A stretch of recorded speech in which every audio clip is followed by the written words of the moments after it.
What is good, y'all? Welcome back to Appreciate Greatness. Today, we are going to be looking at the Ringers mock draft. I believe it's published or written by Kevin O'Connor, whose draft stuff I love. I really respect him. I think he's one of the best at predicting what prospects are. I also think he's great at giving detail and, comparing players. And so I really respect him. And obviously, no one's perfect at predicting what a draft is going to look like or what those prospects are going to look like because they're teenagers, most of them. So, but KOC is one of the best at it. So I'm excited to look into this mock draft, see what I agree and disagree with. And mostly that's going to be what it is. Me, you know, agreeing or disagreeing with Kevin O'Connor and some of these picks. So I hope y'all enjoy. Obviously, I've been away for a while. We won't get too far into that. But I hope y'all enjoy this video. If you do, leave a like, subscribe, do all those cool things. Let's get in the video. Alright, here we are. Mock draft by Kevin O'Connor down at 30 so we don't ruin any of the surprises. I literally clicked onto this and closed my eyes so I didn't look at who was number 1, but I have a feeling I know who it is. At 30 he has, oh, well, that's unfortunate. Where'd it go? Right there. And it got ruined. Alright, that was, okay. Who cares? We'll get to that when we get there. DaRon Holmes, the second out of Dayton. And DaRon is a guy who really has improved this year at what he needed to improve at. Last year I saw him as a prospect, mid-second round pick, kind of a very high flyer out of Dayton Flyers. But he improved his three ball so well. He's already a uber athletic guy. Kind of has some switchability. We'll see what KOC says.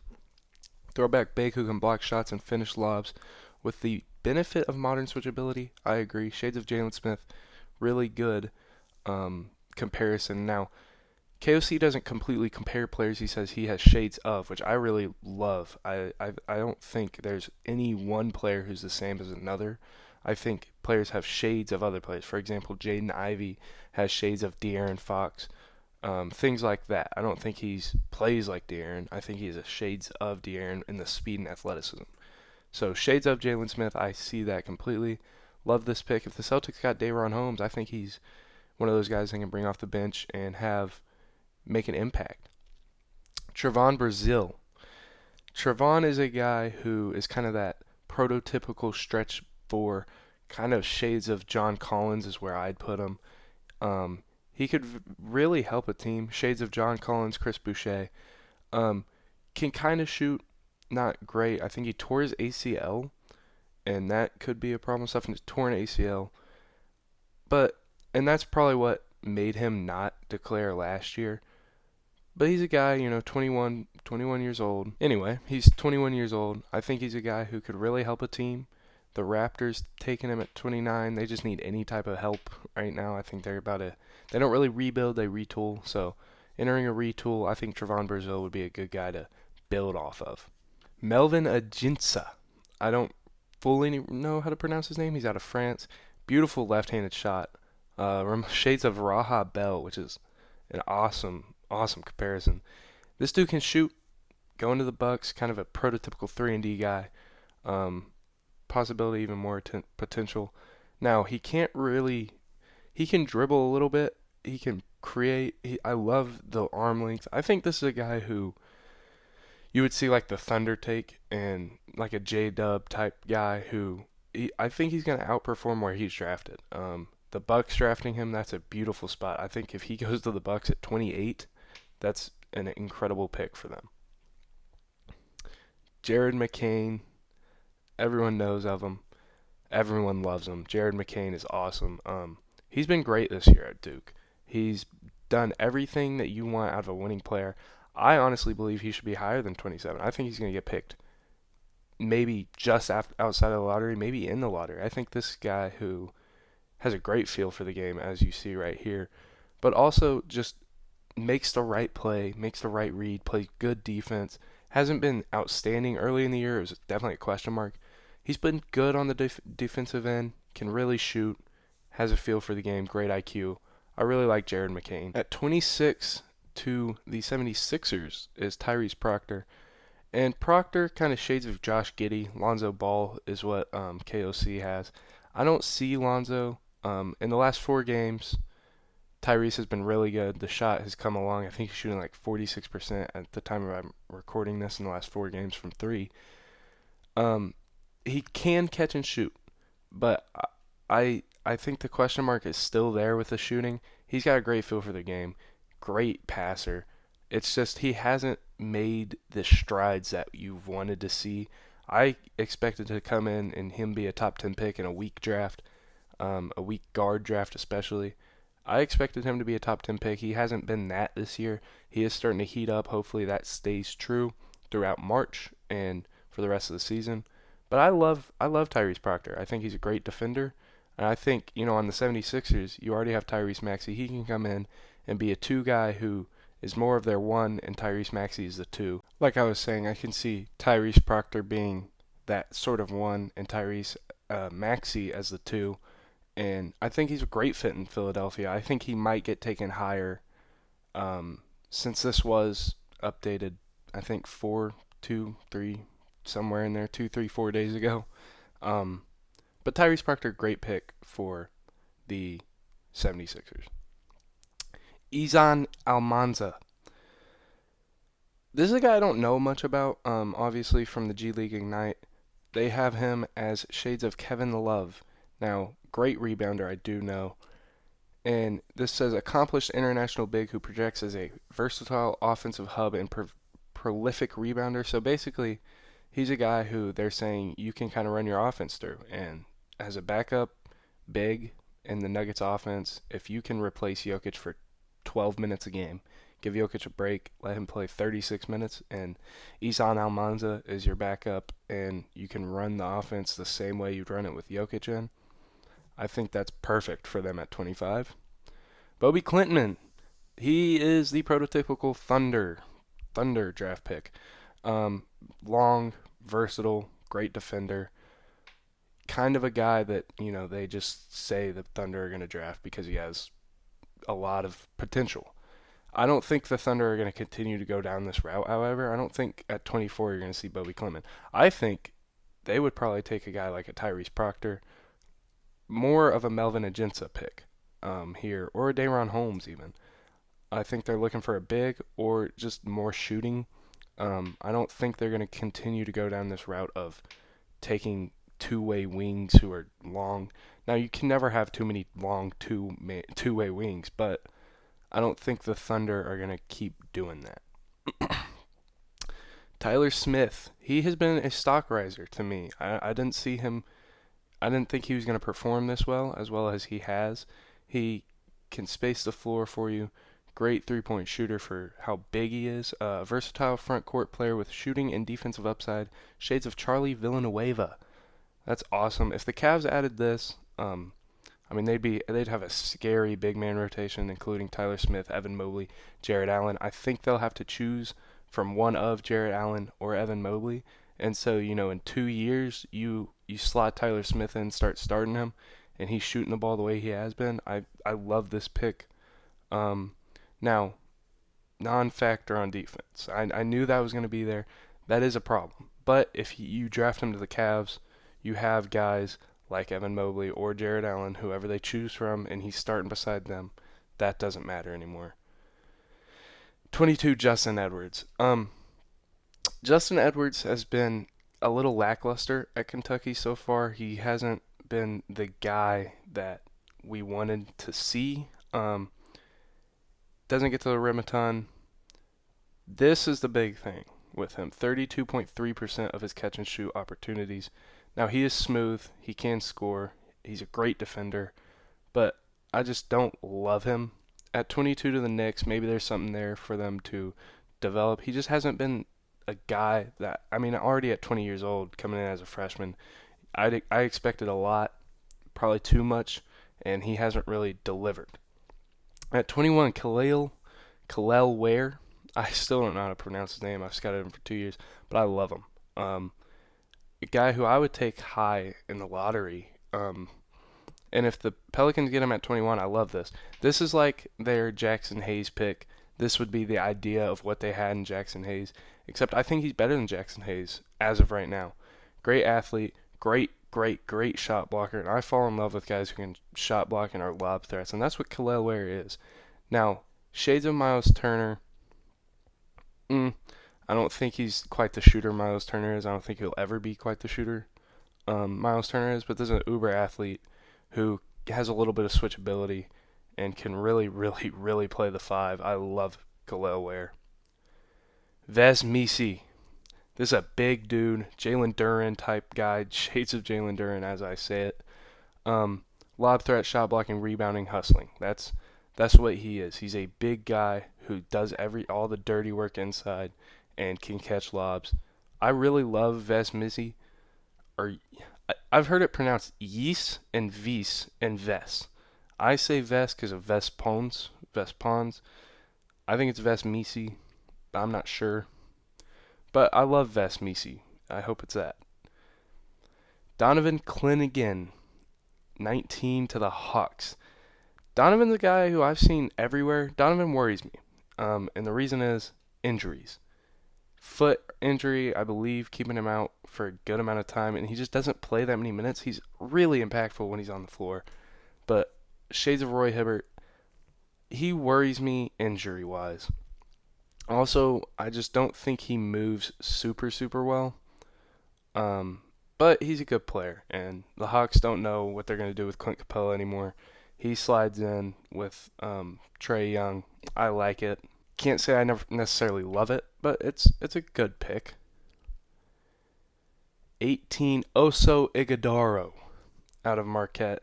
This is a guy who kind of just does it all. Kind of has a great feel for the game. Really high effort guy, good rebounder, great defender, and that's what you get in Oso Ighodaro. Now, 18 feels high to me. I would expect him to be a low first round pick, but this draft isn't very good at the end of the day. You're going to get a lot of great role players. No, not much star potential in this draft, I would say. Now, that doesn't mean that you're not going to get 4 or 5 guys developing the stars. You could. I think every draft you could. But Oso Ighodaro, 18 to the Knicks. When you have a guy like Mitchell Robinson who gets into foul trouble, getting a guy like Oso to be a backup who can step in and still be that defender and still have that impact on defense at least that Mitchell Robinson has, I like that. And as you see a float game sticker put on him, he does have a great floater. It's fun to watch. He's got a little push shot, Steven Adams type. He's fun to watch. Zach Edey. Now, there are drastic, very long-ranging opinions on Zach Edey. I'm on the negative side of Zach Edey. I don't love him. And obviously he's massive, great player, great college player. But he does most of his work through post-ups and post-touches. And that worries me in the NBA. You got to be able to pass. You got to be able to work in the short roll. And you got to be able to get a little bit of stuff done on the perimeter, whether it's handoff and finding cutters, whatever that is. And I just haven't seen that out of Zach Edey yet, and that worries me. But, if he goes to the Heat can build him into a guy who is much better conditioned, much quicker feet. I mean, that's what the Heat do. They just find guys and they build them into incredible players. That would be beautiful. But I think Zach Edey is going to fall just because teams are scared of the negatives. Now, there are positives. 7'11" wingspan, blocks everything in the paint. And he's just a massive dude. He's strong. Great scorer inside. But I think it's negatives outweigh positives. Positive outweigh negatives. Not really sure. I like Zach Edey, though. At 16, Stephon Castle. This is one of my favorite guys in the draft, and this is why. He has that dog in him. He's awesome. He controls the game, great tempo. He's a great playmaker, and he's a great defender. And I love watching him. 6'7", 2-guard, who can play the one. I mean, this is a guy who I just fall in love with, and he's just a great defender. Now, this is a problem. Shooting has always been a problem. As you see, he made 70% of his free throws and routinely under 30% from 3 in high school, which is scary. But if you can if you trust that you can develop him, which the Raptors have one of the best shooting coaches in the league, I believe they can develop him into a guy who can shoot a little bit, but the shooting doesn't matter when he can defend and play make the way he can. At 15 is the Magic taking Dalton Knecht, and I don't like it. I don't like Dalton Knecht at all, really. Great shooter, don't get me wrong. Reminds me a lot of um, Jet Howard, who the Magic took. Just can't defend, very slow laterally, and I don't see why they would take another guy who can shoot um, at 15. Just outside the lottery, I think if you want a guy who can shoot, you got to go somewhere else. You got to go. To me, there's not many guys. There's not many guys who are just pure shooters. But I would say, where is he? Is he all the way down here? I would say Melvin Ajinça is your guy. I would say Jared McCain is your guy. And at 15, Jared McCain kind of fits. Now, it's another guard, another small guard. That's why I would say Melvin Ajinça would be the pick here. I just don't love Dalton Knecht. Great player, great scorer. Seems to be overwhelmed when it comes to putting the ball on the ground, and when it comes to lengthy defenders against Kansas, he really struggled. Had Kevin McCullough on him, who I'm sure we'll get to soon. But I just don't love Dalton Knecht, and I don't love this pick for the Magic either. And he's 23, by the way. He's old, and he's going to be probably 23 and a half by the time he's drafted. I just don't love it.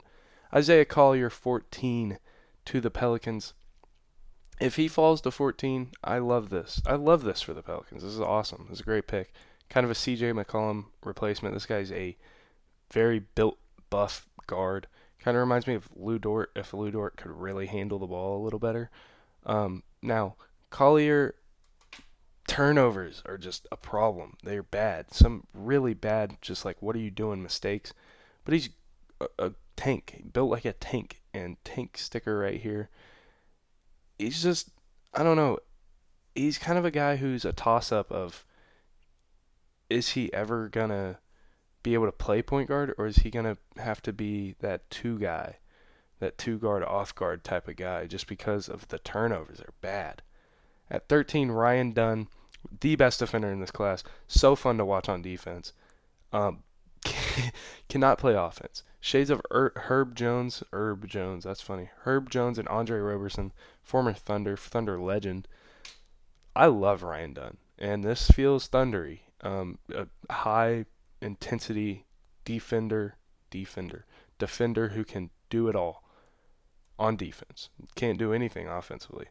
I don't love the Thunder taking him because you're trying to get more space for Shea, I would feel like. Not less. Now, if you need Ryan Dunn to come in at late in the game and get you a stop, Ryan Dunn can do that.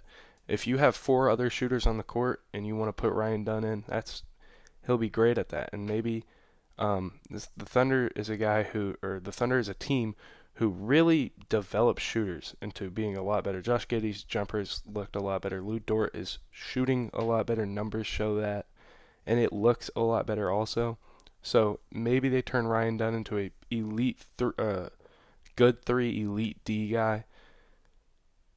I love that. Ryan Holland, 12 to the Thunder. Another guy who needs to work on the jumper. If the jumper falls more often, Ron Holland is one of those stars we're talking about. Lou Dort-ish when it comes to pre-shot footwork, the time it takes to, be set and ready to shoot is Dort-esque, and I believe it's Chip England out there in OKC. Incredible coach. He does a great job, and if he gets a hand in on Ron Holland, I mean, he's a great driver already, great finisher at the rim, great defender. I don't know how Ron Holland would fall to 12, but if the Thunder get their hands on him, we have a star in the making. Tijan Saloon. I think it's Salon. I don't know how to say the first name completely, but I believe it's Salon. He feels like a guy that if the Bulls got their hands on, it would not work out well. He feels like a guy if the Thunder got their hands on, it would work out well. He's kind of one of those guys, and the Bulls just struggled. I mean, what they did with Patrick Williams doesn't make me too enthused. Now, maybe they trade DeMar and Vooch and Lonzo and everyone and Zach and Caruso, and they just rebuild, and then you could worry about developing Pat Williams and Tejan Salon.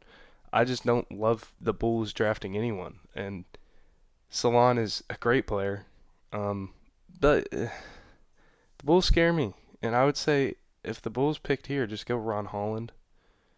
He's more of probably the surefire developmental piece or guy. At 10 to the Blazers, we have Kyle Filipowski. This feels high for Filipowski. Now, he's improved everything he needed to improve. Defensively, he's gotten better. Great ball handler for his size. Shooting's gotten better. You know, healthy Zach Collins, I like that, but great playmaker, great shot. I don't love Kyle Filipowski. I think he'll get demolished early in his career on defense. Maybe you want to take a shot at 10, but Blazers probably have 2 picks, don't they? Two top first round picks. I believe so. So, I don't hate it, but I don't love it. Jacoby Walter at 9, beautiful. That's beautiful. Now, I don't like that they already have Kobe Buffkin, and Kobe Buffkin has been underutilized, and he's awesome. But Jacoby Walter is like if Keontae George was a worse playmaker but a better shooter. He's an incredible shooter, incredible at creating his own shot and making that. I love Jacoby Walter. I think he is my favorite player in this draft because of the ability to score. Rob Dillingham, coming off the bench, and this is a Devin Booker type guy. He comes off the bench and he gets buckets. And, I mean, he does whatever to get a bucket, and it's incredible. He's a great player, provides a spark for him. Lou Williams, Bo Highland, shades of beautiful. That's who he is. I love Rob Dillingham. I think he's going to be great in the NBA. I think his game fits perfectly. Obviously, going to have to get bigger, stronger, work on defensive side of the ball, but he's an incredible shot maker, incredible shot taker, and incredible scorer. At 7, Kevin McCullough Jr., 23 years old. Shades of Nick Batum, Bruce Brown. Now, this is just a perfect role player, and 7 to the Grizzlies seems so right. I mean, Grizzlies have a great roster already, just a lot of injuries this year, and you add Kevin McCullough, who just kind of fits perfectly, a guy who can sit in the corner, make threes, but also impact the team in other ways, especially defensively. He rebounds well. He can play make a little bit. I love Kevin McCullough. I love this to the Grizzlies at 7. Matas Buzelis, G League Ignite in Lithuania.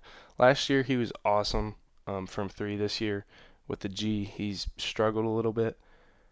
But he can kind of do everything. Great spacer, feel for the game, float game, and off-ball defense. He kind of creates really well. I don't see him. I think he's probably a higher pick than 6. We'll find out with the guys in front of him. Maybe not, actually, now that I think about it. Maybe one guy who I think he's better than him, but other than that, I like this pick. This is a great fit for the Raptors. Who did they take earlier? Let's go find out. Stephon Castle and Matas Buzelis. If you walk out with that draft, I think you win as the Raptors. 6'11". I thought this said guard. I was about to. That would have been crazy. Point forward is what they have him, which I agree. He's just a great all-around player offensively and a guy who needs to improve on-ball defense a little bit, but he's 6'11", so, you know. At 5, Cody Williams for the Blazers. They do have another pick. If Cody Williams falls to 5, the Blazers should thank their lucky stars. Cody Williams, to me, is the best player in this draft. Shades of Jalen Rose, dynamic finisher and big playmaker with an impressive defensive toolkit. He is basically his brother, a little worse with the ball in his hands, but he makes plays. He's a lot like his brother in the way he makes plays. It's just incredible. The arms have to be 7'2", 7'3". He's got a long wingspan. He's just awesome. He's so fun to watch. And if we've seen anything by Jalen, we know that this kid is going to get a lot better. At 4, we have Reed Shepherd to the Hornets. This is a guy that feels like it fits with the Hornets. Now, I think I would rather take Cody Williams. I think I would rather take Matas. I think I would rather take Ron Holland even. But Reed Shepherd fits really well with them. He's 6'3", that's the concern. He's kind of an off guard, combo guard. And at 6'3", that's a little worrisome for scouts. I understand. Shades of Derek White fits perfectly. He's a great defender, gets a lot of steals, reads passing lanes really well, picks you whenever he wants, makes the one more pass, great shooter, can shoot open and contested threes and leaning shots. I mean, he's awesome. He's awesome. I think still, if I'm the Hornets, I'd take Cody Williams over him. Because imagine, you run out a lineup of LaMelo, Cody Williams, Brandon Miller, just long, lengthy guys. I like that. I like Ron Holland in there too. I like Matas in there too, and you have Mark Williams anchoring. But Reed Shepherd makes a lot of sense. You already have LaMelo, you already have Brandon Miller, two long and lengthy guys, and right in between them, you can put Reed Shepherd in. I like that. I like it a lot for the Hornets. At 3, Nikola Topic. And this is a guy who, if Wemby gets him, the league is in trouble. Shades of Goran Dragic, not Nikola Jokic or Jovic. Yeah. He's better than Jovic. Jokic, he kind of passes like Jokic, even though he's a guard. Like what Jokic, he is what Jokic would be if Jokic was a guard, basically, in my sense. Now, doesn't shoot the ball particularly well, but one of the best playmakers I've seen in a draft. I've been really diving into drafts for 3 or 4 years now, and Nikola Topic is probably one of the best playmakers I've seen. Probably the best playmaker I've seen. He's awesome. He's fun to watch. And he's really good at finishing. Like, incredible. It's one of the craziest things I've seen. He's 6'6", but he finishes like he's 6'10". It's incredible. At 2, Alex Sarr. Now, if the Wizards say they want to take Topic, and I just don't understand this, but we'll get into that.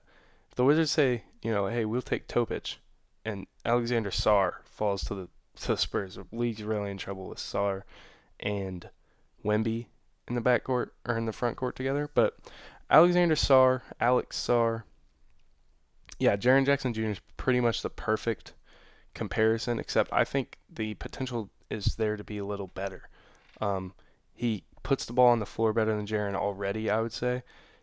I wouldn't say he's as good of a shooter as Jaren's peak, but can probably shoot with Jaren, blocks a lot of shots, plays great defense. This is a guy who I would say has the highest star potential in the draft. I love Alex Sarr. Another guy who is a relative of a Thunder player, or a brother of a Thunder player, which is just so weird that there's 2 in this draft. But yeah, he's awesome. He's an incredible athlete, can switch on to guards and hold his own. I love Alex Sarr. I don't see the Pistons, even though you have Duren, I don't see a reason to pass on Alex Sarr. When you're bad, you take the best player available. And Zachary Rissacher, I don't really know how to say his last name. I think it's Rissacher. I don't love him. I obviously can really shoot. He shoots really, really well from 3, but I just don't love him at 1. I don't love him in the top 5, really. I would rather have these 6 for sure over him, but that's just me.